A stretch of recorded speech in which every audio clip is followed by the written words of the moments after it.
60년대생이 또 하나의 특징이 외환위기라는 그 시점 때문에 부가 양극화되기 시작합니다. 73세까지 상당수가 우리나라는 일을 합니다. 근로조건이 아주 열악하죠. 앞으로 베이비부모들, 이 사람들은 잘라도 많을 거라는 제가 이야기를 했거든요. 우리나라 같은 경우가 OECD 국가 중에서 처음 들어가는 사람의 샐러리하고 60대 샐러리의 차이가 압도적으로 제일 차이가 큽니다. 퇴직해서 일자리를 구한다는 것은 마치 내가 다른 나라에 이민을 가서 일자리를 구하는 거하고 비슷합니다. 그래서 이제 계속 롱런을 하는 거죠.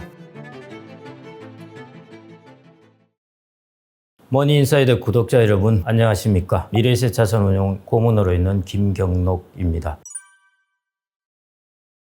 현재로는 이제 860만 명 정도 되고요. 전체 인구 대비해서는 한 17% 됩니다. 10살 단위로 끊어볼 때 0세대, 10대, 20대, 30대 해가고 80대 이상 평균으로 끊어보면 고르게 한다면 11% 정도이거든요. 60년대생이 한 17% 되니까 꽤 비중이 높다는 걸 볼 수가 있습니다. 거기서 툭 튀어 올라오는 그런 모습이죠. 그래서 베이비부머 전체적으로 하면은 55년생부터 한 74년생까지 거기 몰려있는 인구가 한 1700, 1800만 명 정도 되거든요. 갑작스럽게 인구가 좀 많이 태어난 게 58년생입니다. 그래서 우리가 주변에 매번 58년 개띠 이렇게 이야기하는 게 그때 인구가 한 80만 명 넘어 태어났습니다. 그리고 이제 62년생이 이렇게 가면은 인구가 드디어 출생아 숫자가 100만 명을 돌파하게 되거든요. 그러니까 이제 그 당시에는 아직 이제 초기에는 산화 제한이 없던 때고 우리가 한국 동란을 겪으면서 이제 인구가 많이 줄어 있을 때고 하니까 원래 전쟁 이유나 이런 때는 조금 생물학적인 이유로 인구가 이렇게 붐업 돼가지고 증가했는데요. 마찬가지입니다. 미국의 베이비붐 세대는 46년부터 시작이거든요. 거기는 2차 대전 후에 인구가 갑자기 이제 붐업이 되게 된 거고요. 그래서 대부분 일컬어서 전후 세대라고 그러고요. 일본은 단카이 세대라고 그러는 게 단괴라는 게 막 뭉쳐 있다는 뜻이거든요. 그게 47년부터 시작이지 않습니까? 전후의 그 세대의 어떤 인구 폭발, 그게 전 세계적인 현상이라고 보겠습니다. 저는 62년생 입니다. 60년대생의 지금 제일 가장 큰 특징이 뭔지 아세요? 60년생으로서 최초의 대통령이 나왔습니다. 그전에는 다 50년, 40 뭐 이런 세대였죠. 근데 드디어 6자를 붙인 대통령으로 나온 거죠. 여러분들 재미있으라고 한번 말씀드린 거고요. 우리가 코호트라고 그러는데요. 그 60년대생이 가던 동질적인 문화가 어떤 것이었느냐 하는데 보통 뭐 민주화 세대라는 것, 고도 성장의 이제 주역이었다는 것. 그다음에 하나가 60년대생들이 외환위기를 피해갔다고 생각하는데요. 지금 40대, 70년생들이 주로 맞았다고 그러는데요. 아닙니다. 60년생들도 외환위기를 바로 그대로 이제 직격으로 맞았습니다. 왜냐하면 그때가 이제 30대 중반, 후반 이럴 때거든요. 이제 회사에서 한참 성장할 때 이런 때 이제 외환위기를 맞게 된 시기이고요. 그래서 외환위기의 트라우마를 이제 갖고 있는 것이고요. 또 이제 60년대생의 특징이라는 것은 처음으로 이렇게 자기가 생각한 것보다 수명이 길어진 겁니다. 지금 70대, 80대, 90대도 마찬가지이실 텐데요. 그분들은 수명이 길어지긴 했지만은 나머지 여명이 그렇게 길지는 않은데 60년대생은 앞으로 살아가야 될 날들이 훨씬 길어져 버렸습니다. 그래서 이제 그런 부분에 정말 이게 고령화 시대를 몸으로 부딪히면서 직접 살아야 하는 세대. 그러니까 이제 자기들이 모아둔 돈을 가지고 이 40년을 도대체 이 세월을 어떻게 살아야 하는가 하는 걸 직접 보여주는 세대라고 할 수 있고요. 또 고령화 시대를 직접 맞았다는 건 어떤 뜻이냐면은 사회 변화를 가장 많이 겪었습니다. 예를 들어 지금 이제 자식에 기대지 마라 어쩌라 하는 것은 이미 상식이고요. 저희들 친구나 이야기하면은 전혀 그런 거는 기대를 하지 않습니다. 그런데 부모님에 대한 책임감은 여전히 갖고 있거든요. 그리고 이제 부모님은 좀 더 장수하셔가지고 요즘은 살아계신 분들이 많고 그게 이제 낀 세대라고 그러지 않습니까? 그런 부분에 이제 처음 들어와 있는 세대, 고령사회라는 사회적 변화의 소용돌이를 직접 이제 살아가야 할 세대입니다. 이제부터 시작입니다. 20대, 30대가 중요한 것이 아니라 40대, 50대가 중요합니다. 이때 소득이 제일 많아지기 때문에 그렇게 본다면은 베이비붐 세대들이 혹은 60년대생들이 살아온 기간이 2000년대 이후 우리나라가 소득이 2000년에 1인당 GDP가 $10,000에서 2017년에 $30,000에 달하게 되거든요. 어마어마하게 성장을 많이 했습니다. 이 기간 동안에 60년대생들이 거의 40대, 50대였거든요. 과실을 가장 많이 향유를 했었죠. 그리고 젊을 때는 이제 80년대, 아까 말씀하신 86년에 이제 3조 호황이라고 유명했습니다. 그때는 아시다시피 남미 국가들이 막 디폴트 나고 채무 불이행 나고 하는 상황에서 우리나라는 그나마 그걸 피해 갔습니다. 그때 이제 우리나라에 레이건 대통령이 방문을 했나요? 80년 초에. 올 때 미국의 은행장들을 딱 옆에 데리고 온 겁니다. 그 신호는 뭐냐? 여기 빌려준 대출을 회수하지 않겠다는 뜻이거든요. 우리나라도 그때 외환위기 이야기가 있었어요. 80년 초에. 근데 이제 막 이제 군부 정권 바뀌고 뭐 이러면서 이런 혼란한 것 때문에 아마 미국에서 그렇게 했던 것 같아요. 하여튼 그런 재밌는 스토리가 있는데요. 우리나라는 그 위기를 피해갔습니다. 피해가고 그 다음에 이제 김재익 수석이 상당히 경제를 단단하게 만든 다음에 86년부터 이제 급성장을 하게 됩니다. 60년대생이 사실은 그쳤다고 볼 수 있겠죠. 그 다음에 이제 90년대 들어가서 외환위기라는 소위 말해 짱돌을 한번 맞고 여기서 살아남은 사람과 살아남지 않은 사람으로 구분됩니다. 이 시기를 기점으로 해서 60년대생들도 서로 나눠지게 됩니다. 아시다시피 노동시장이 외환위기를 지나고 나서부터 정규직과 비정규직이 나눠지게 되거든요. 그러면서 노동시장에서 정규직으로 타고 올라간 사람과 탈락이 된 사람은 비정규직 시장으로 들어가게 됩니다. 그리고 나서 2000년부터 이 구조조정의 효과를 나타내기 시작했거든요. 그때부터 엄청난 성장을 하게 됩니다. 정규직 라인을 타고 간 사람들은 그 성장의 과실을 다 자기들이 향유하게 되고 그래서 외환위기 때 낙오가 되어서 비정규직이라든지 이런 쪽으로 저임금으로 가게 된 사람들은 이 과실도 향유를 못하는 거죠. 그래서 60년대생이 또 하나의 특징이 그 외환위기라는 그 시점 때문에 부가 양극화되기 시작합니다. 그래서 돈을 많이 버는 사람들은 아주 많이 벌고 집도 많이 사고 그러는데 그렇지 못한 사람들은 또 이제 이런 부분에서 좀 어렵게 되고 하는 그런 모습을 좀 보입니다. 그래서 외환위기라는 것이 아주 중요한 사건 중에 하나입니다. 그 당시는 그랬죠. 1983년에 정수라의 아 대한민국이라는 노래가 나왔습니다. 원하는 것은 노력하기만 하면 뭐든 얻을 수 있고 이런 가사가 나옵니다. 최근에 제가 그걸 이제 보면서 댓글에서 한번 봤는데요. 그 댓글에 이런 이야기를 써놓으셨더라고요. 야, 그 당시 노래를 들을 때는 이게 꿈만 같았는데 진짜로 이루어졌구나 우리나라가 이런 이야기를 했는데요. 그때 물론 이제 군부 독재로 바뀌고 이런 희망을 주려고 이런 노래를 불렀을 수는 있는데 그 노래가 정수라 가장 처음 나오면서 히트를 쳤던 노래입니다. 아 대한민국이라는 노래. 그게 진짜로 원하는 것은 노력만 하면은 무엇이든지 할 수가 있고 그리고 꿈꾸는 것은 무엇이든지 될 수가 있고 이렇게 나왔던 것들이 그때 83년에 넣었으니까 그 이후 80년대 중후반까지 계속 이 노래를 불렀거든요. 조금 그때는 그래서 그때는 80년대 후반까지 해서 주가도 막 그때 1000포인트 넘었다가 다시 이제 박살이 난 게 바로 그때 삼저호황 그 다음이었습니다. 재밌는 스토리들이 많습니다. 열심히 재취업해서 일하려고 많이 노력하고 있고요. 만 60세가 지금 우리나라 퇴직 연령이니까 이걸 지켜지는 사람도 있고 안 지켜지는 기업도 있고 이제 천양지차입니다. 공무원들은 당연히 지켜지고요. 대기업도 대략적으로 이 부분은 그래도 지키려고 합니다. 그러면은 이제 지금 퇴직하고 나가신 분들도 있을 거고 퇴직에 가까운 분들도 있을 거고요. 그 다음에 우리나라가 퇴직 연령은 60세라고 그러지만은 보통 뭐 이게 주된 직장에서 나가는 나이가 49세라고 하는데 그거는 제가 주변을 보기엔 너무 빠른 나이고요. 그거는 어떤 통계 때문에 그런지는 모르겠는데 믿을만 하다고 보는 거는 대략 55세 전후입니다. 53세, 55세 이 사이들이 이제 좀 많이 나가게 되거든요. 그래서 53세 정도부터 해서 한 60세, 62세까지 쫙 걸쳐서 여기서 이제 퇴직을 하게 됩니다. 그렇게 본다면은 앞부분에 좀 어느 정도 이렇게 퇴직을 해서 있는 분들이 계시는데요. 그런 사람들 같은 경우에 이제 제일 많은 활동을 하는 게 결국 재취업이나 이런 부분입니다. 그러니까 일을 해야 되겠다는 그런 부분의 상황이라고 그럴까요? 그런 게 제일 지금 눈에 띄게 일어난다고 볼 수가 있겠습니다. 860만 명은 그냥 우리나라 그 해당 출생자들 중에 살아있는 사람의 숫자를 더한 것이고요. 아까 그렇습니다. 그게 대충 제가 이제 추론을 해서 이제 5세 단위로 된 걸로 계산해 볼 때는 대략 한 850만 명 정도 나왔는데 그래서 뭐 다른 미디어에 또 공식적으로는 860만 명 해서 대략 그렇게 이제 계산하면 숫자가 나오게 되고요. 그 60년대생이 지금 전반적인 픽처를 말씀하셨는데요. 저는 이제 이런 이야기를 하는데 60세 퇴직하고 나서 한 50대 중후반부터 한 70까지 저는 은퇴 연옥에 빠져 있다는 이야기를 합니다. 연옥이라는 거는 아시다시피 천국에 가지 못하고 예, 머물러 있다가 그 연옥 기간이 지나면은 이제 천국으로 가든지 그렇게 합니다. 거기서 이제 뭔가를 더 영혼을 정화시키는 기간이거든요. 그 말은 제가 이제 이걸 은퇴 연옥이라고 이름을 붙인 이유가 우리나라 사람들이 예를 들어 만 64세나 만 65세나 이렇게 퇴직을 하면은 굳이 또 추가로 일할 필요가 별로 없습니다. 그런데 주된 직장에서 오면 일단 소득이 뚝 떨어지거든요. 그 연령이 55세 정도, 60세 있다 보니까 일단 준비가 덜 돼 있습니다. 그러니까 준비가 덜 돼 있다 보니까 은퇴를 하고 싶어도 은퇴를 못 하면서 한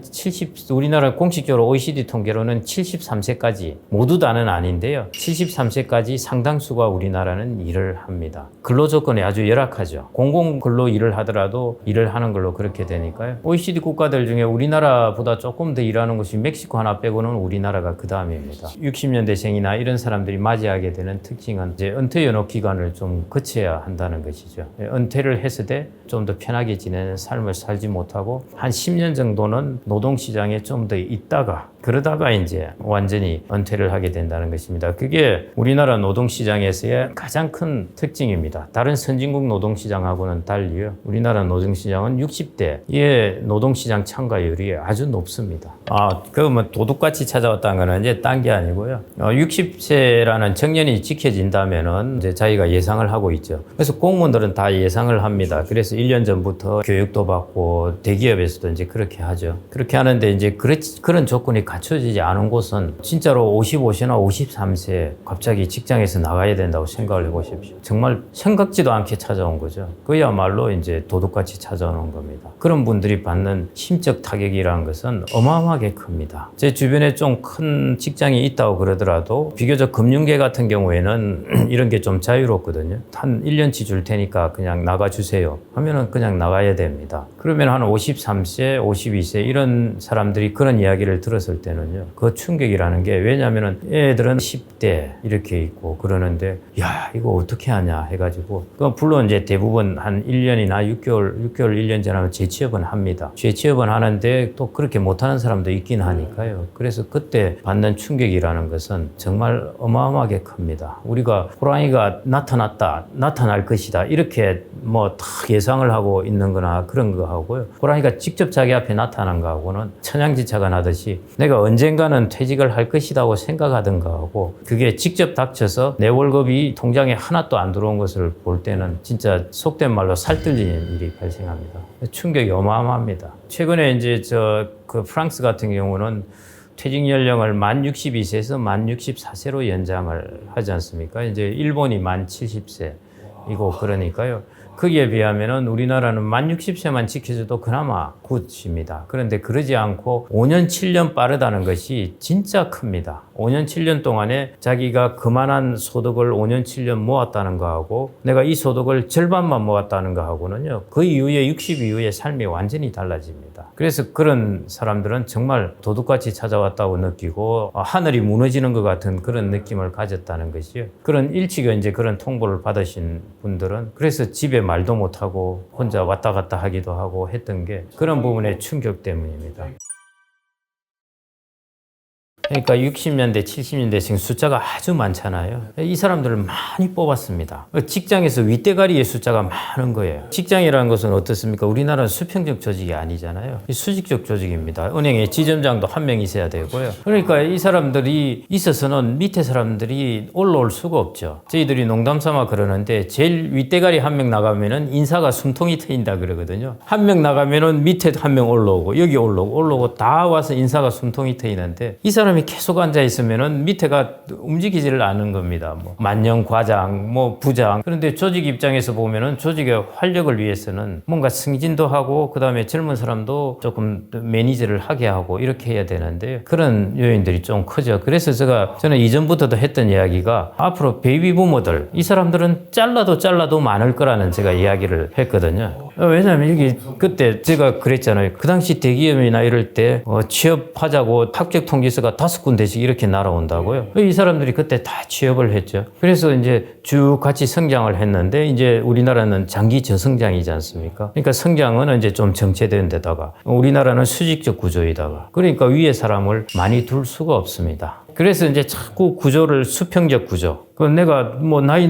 어린 사람 밑에 내가 그냥 독립적으로 해서 뭔가 일을 하게 한다든지. 그 다음에 이제 임금 같은 경우 우리나라는 호봉제를 많이 채택하잖아요. 나이가 들수록 기업 입장에서 보면은 우리나라 같은 경우가 OECD 국가 중에서 처음 직장에 입직하는, 처음 들어가는 사람의 샐러리하고 60대 샐러리의 차이가 압도적으로 제일 차이가 큽니다. 그러니까 이런 구조 때문에 기업인의 입장에서, 기업주의 입장에서 보면은 갈수록 임금비 부담이 별 생산성은 높지 않은데 인건비 부담은 계속 커지네. 계속 이제 이런 압박을 받게 되는 거죠. 이 사람 한 명을 이렇게 조금 빨리 나가면은 신입 직원 두세 명을 채용을 할 수 있네. 이런 생각이 드는 거죠. 그래서 우리나라가 지금 이제 퇴직 연령을 늦추려면은 극복해야 되는 것 중에 하나가 호봉제입니다. 그 다음에 수직적 구조의 어떤 조직 체계. 이 두 가지가 좀 극복이 되어야 언제 나이가 들어도 수평적으로 내가 나의 전문 분야만 가지고 일을 할 수도 있고요. 그 다음에 오늘 연봉 더 안 받아도 좋다. 깎으려면 깎아라.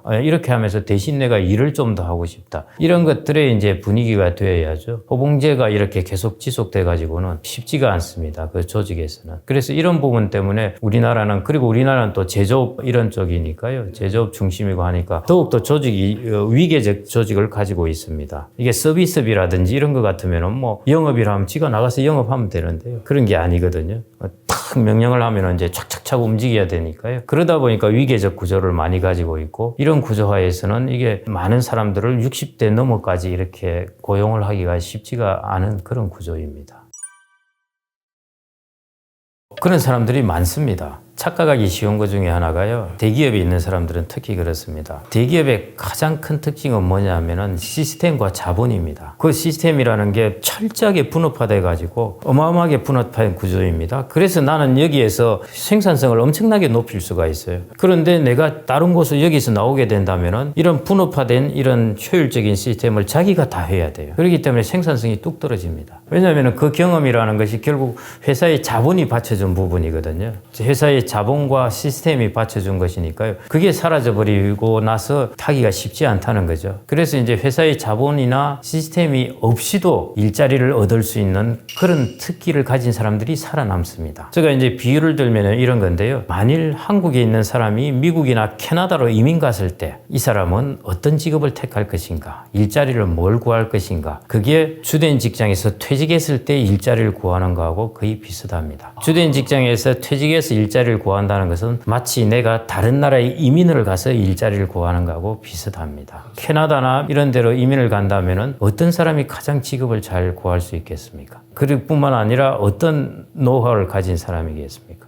기술직이에요. 예를 들어 캐나다는 간호사 엄청 찾고 있습니다. 미용 기술을 가지고 하면 캐나다에서 머리들도 자를 수 있어요. 기술은 세계적으로 다 통일되어 있습니다. 기술이란 언어는. 그래서 이런 걸 가진 사람들은 다른 나라에 이민을 가서도 하죠. 근데 우리나라 이민의 역사를 보십시오. 연대 영문과를 나오고 옛날에 얼마나 엘리트였습니까? 우리나라가 이제 상황이 그때는 안 좋았기 때문에 미국으로 이민을 갑니다. 가서 무슨 일을 합니까? 수프를 하지 않습니까? 한전에 이제 강의 갔을 때 기술직과 사무직들이 있었는데 기술직은 퇴직하기 전인데 이미 자리를 다 오프 받았어요. 민간으로부터.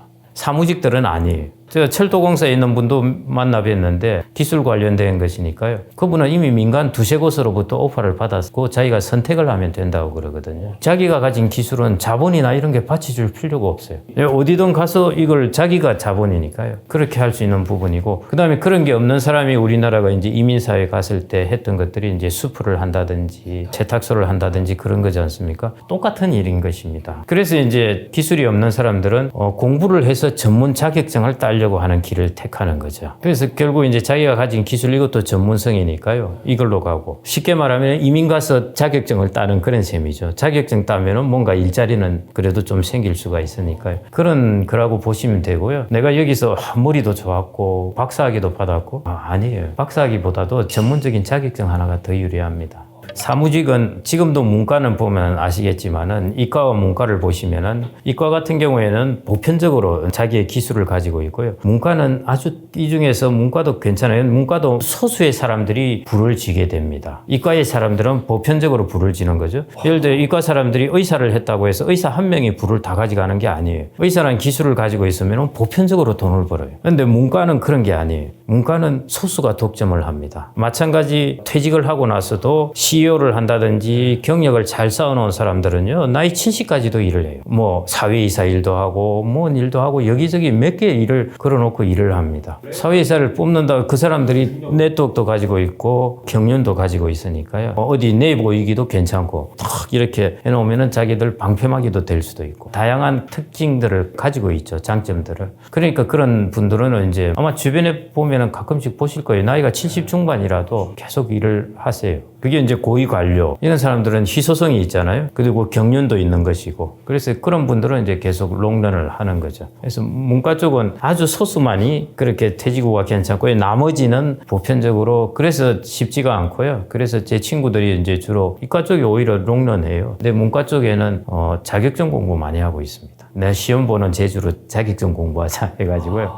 영업하는 친구들이 여기저기서 고문도 하고 하면서 소개시켜 주는 거죠. 이제 중소기업 업체 같은 경우에는 예를 들어 바이오 중소업체가 있다, 뭐 있다 하는데, 야, 이거 내 기술은 있는데 어떻게 뚫어야 될지 하는데 이런 사람들이 이제 영업으로 통해서 여기저기 연결도 해주고 하는 것이요. 그래서 영업하는 사람들이 이제 좀 괜찮고요. 첫 번째 이제 준비를 잘 됐는데 갑자기 이런 여러 사태를 인해 가지고 어렵게 된 사람들 꽤 많습니다. 대기업을 이제 나오셔가지고 정말 임원으로 나오고 해서 퇴직금도 많이 받았는데 오히려 이런 게 독이 될 수가 있습니다. 아, 나 넉넉하네 이런 생각으로 막 쓰게 됩니다. 그래서 이제 자녀 유학 가는데 돈 다 보태주고 유학 가는데 보태면 1년에 1억씩 나가니까요. 그 다음에 이제 동료들하고 해서 이제 고깃집을 차리고 고깃집 잘못되고 유학에 돈 쓰고 불과 10년도 안 돼서 5, 6년도 안 돼서 이게 돈이 확 줄어들어요. 그 다음에는 젊을 때야 계속 벌면 되죠. 나이 들어서는 들어오는 돈이 없는데요. 한번 이러면은 끝입니다. 복구가 안 되는 거죠. 그때부터 이제 영원히 어렵게 되는 것이고요. 그때는 그 나이에는 아무리 열심히 돌아다녀도 월급을 많이 주는 곳이 없습니다. 그 다음 또 하나는 향봉 스님이라고 계시더라고요. 유튜브에서 이 방송을 제가 우연히 듣게 됐는데 암자에 있는데 한 분이 이제 한 60대나 넘으신 남자분이 그냥 와서 이제 왔다 갔다 하시면서 뭐 할 말은 있는데 말을 안 하고 해서 물어봤답니다. 보아하니까 뭔가 할 말이 있으신 것 같은데 무슨 일이신가요? 이렇게 이제 물어보았더니 자기가 이제 초등학교 교장 선생님을 끝으로 해서 이제 그만두었답니다. 그래서 이제 연금도 받고 이렇게 되어 있죠. 그런데 이제 아들이 2명 있는데요. 첫째 아들이 사업을 하고 둘째 아들이 선생님을 한답니다. 그 첫째 아들이 이제 자기가 퇴직했을 때 찾아와서 아버지 그 연금으로 받지 마시고 일시금으로 받아서 저한테 주십시오. 그러면은 제가 아버지 노후를 다 편안하게 해드리겠습니다. 저희 사업해가지고 잘 되면은 아버지 노후 이걸로 다 그냥 아버지는 잘 안 하려고 그러죠. 누가 그걸 빌려주자고 그러겠습니까? 엄마가 빌려주자고 그러는 거예요. 엄마는 아들이나 자식에 대해서 하여튼 우리의 삶이 어떻든 우선이라고 생각을 하니까 다 까먹었어요. 당연히. 그 다음에는 또 찾아왔어요. 또 찾아와가지고 아버지 가지고 있는 집을 담보로 대출 좀 해주세요. 아버지 이름으로 대출받는 것도 아니고 제 이름으로 대출받는 거고요. 그냥 담보로만 제공해 주세요. 그게 그렇습니까? 돈 못 갚으면 담보 날아가게 돼 있는데 세상에 제일 어리석은 사람이 연대보증해주고 담보 제공해 주는 겁니다. 자기가 빌리면 그 돈을 가지고 써보기나 하죠. 연대보증이나 담보해주는 것은 자기도 써보지도 못하고 돈을 대신 갚아줘야 돼요. 그래서 옛날에 저희 할머니가 하신 말씀이 있는데요. 아무리 잘 먹어가지고 망하는 사람은 못 봤는데 보증 써가지고 망하는 사람은 내가 많이 봤다. 그 이야기를 하시는데 그래가지고 돈을 이제 다 날려버린 거예요. 그러고 나서 어떻게 갔냐면은 둘째 아들 집에 들어간 겁니다. 그 부인이 얼마나 미안하겠어요. 그 부인은 암으로 돌아가셔 버렸어요. 일찌감치. 이제 혼자서 호래비가 돼버리신 거예요. 둘째 아들 집에 있다 보니까 이제 자꾸 눈치가 보여가지고 그래서 이제 여기 암자에 찾아와서 하는 이야기가 방 하나만 주면은 월급 안 줘도 되니까 먹고 재워주면은 내가 절의 일을 다 해주겠다. 그런 경우도 발생할 수 있다는 겁니다. 실제 사례예요. 그래서 제가 이제 말씀을 드린 거예요. 저도 머리로 생각만 했는데 진짜 실제로 이런 일이 일어나는구나 하는 겁니다. 노후 준비를 학교 교장 선생님이니까 연금 평생 나오지 않습니까? 잘 된 겁니다. 이런 몇 가지 판단 때문에 얼마든지 이렇게 노후 준비가 거꾸로질 수 있다는 겁니다. 그래서 제가 첫 번째 말씀드린 케이스가 은퇴 창업, 그 다음에 성인 자녀 문제, 성인 자녀 도와주다가 이런 문제, 이런 것들이니까요. 이런 리스크가 노후에 팡팡 발생한다는 것입니다. 그 다음에 준비가 안 돼서 그대로 이어져 가지고 안 되는 분들은 참 이게 쉽지가 않습니다. 기반이 안 돼 있으니까요. 그래도 노후를 살려도 이게 기반이 안 돼 있으니까 쉽지가 않고요. 그래서 그런 분들은 결국은 이제 노동시장에서 조금 더 일을 좀 더 하는 수밖에입니다. 예를 들어 뭐 자격증을 공부를 한다든지 이런 식으로 통해서 이제 노동시장에서 좀 더 오랫동안 일을 하는 것이 이제 그 방법 중에 하나이고요. 그 다음에 준비가 잘 안 됐는데 그래도 그나마 그래도 살아가는 그런 유형이 바로 이제 노동시장에서 한 번 더 좀 더 철저하게 준비를 해서 내가 자격증을 딴다든지 뭐 이런 걸 통해 가지고 한 10년, 15년 일을 더 하게 되면요.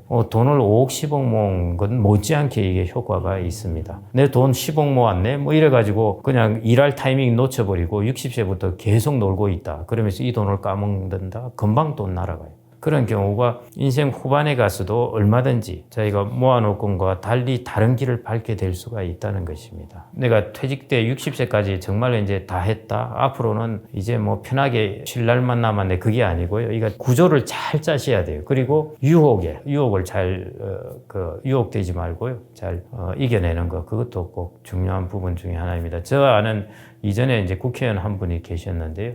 그분은 자기가 그때 당시로 돈이 한 7억 정도 있는 것을 그냥 즉시연금에 넣어버렸답니다. 변액연금에. 왜냐하면은 자녀가 이걸 보면은 좀 도와주세요 하는데 안 도와주기도 그렇잖아요. 그런데 즉시연금에 넣어버리면은 아무도 손을 못 대요. 자기도 찾고 싶어도 손을 못 대고 자녀도 보면은 달라고 할 수도 없고. 그래서 이제 그런 것들이 사람의 현명함을 결정하는 겁니다. 저는 사람이 무조건 열심히 살았다는 게 익스큐즈가 된다고 보지는 않고요. 사람은 현명하게 살아야 됩니다. 특히 노후에는 그게 중요하다고 보겠습니다. 강남에 재건축이 많은 이유가 신도시 개발을 했기 때문에 많은 거고요. 이 많이 나올수록 사업성은 굉장히 좋다. 부동산 시장을 판단하실 때 전세 대출에 대한 정부의 양태를 잘 봐야 돼요. 성실히만 열심히 사는 사람들이 부자가 되기는 어려운 경우가